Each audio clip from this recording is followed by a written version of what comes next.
one of the most haunted places here in Topeka is the Moose Lodge in North Topeka. Let's see. The Moose Lodge became the Moose Lodge right around 1949.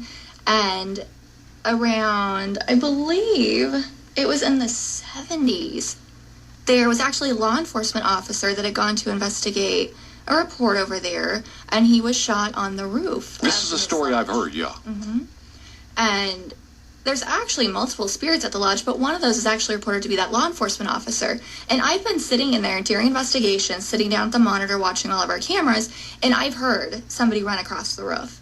Like, clear as day. There was no doubt in my mind it was coming from the roof. And I believe Brenda's heard the same thing. I experienced that. I was with another one of our investigators, Nancy, and we were in the bingo room and actually heard the footsteps on the roof. And I believe I may have even called over the radio at that point, because some of our guys, they're guys, they like to crawl up in attics, they like to crawl on roofs, they like to get in the basements, you know. So I'm thinking some of our crazy investigators had crawled up on the roof. Mm-hmm. You know, with the story being that the officer was killed on the roof and called on the radio, everybody was where they were supposed to be.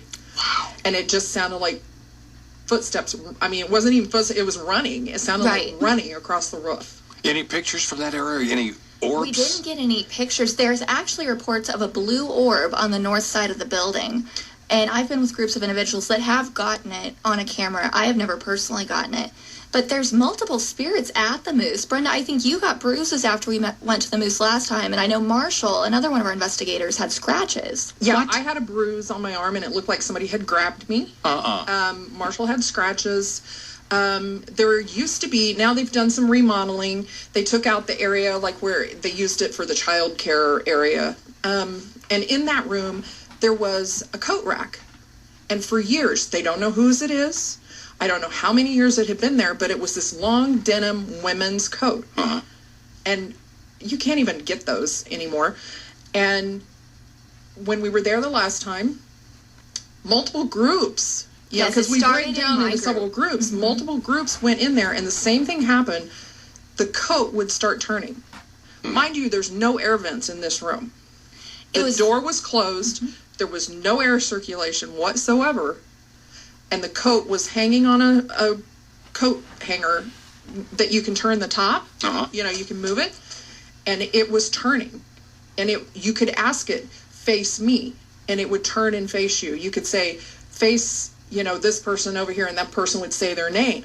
And it would turn and face that person. We played the game for about 10 minutes of telling it to turn and face different investigators. And it would seriously, on cue, we would say, can you please face Brandon? And it would just start to turn, and it would turn all the way around and face him. And then we'd say, thank you.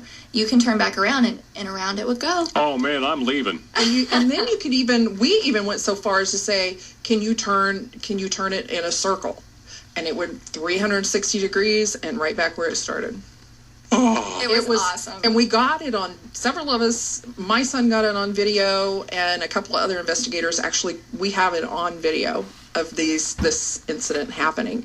Charlie is the most famous ghost there. Charlie? Yes. And Charlie he's in the kitchen.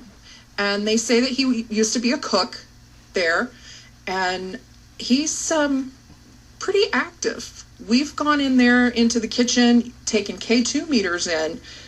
You have nothing going on except, you know, unless you're close to the refrigerator or whatever. So you take your meters to an area where it's not high EMF, and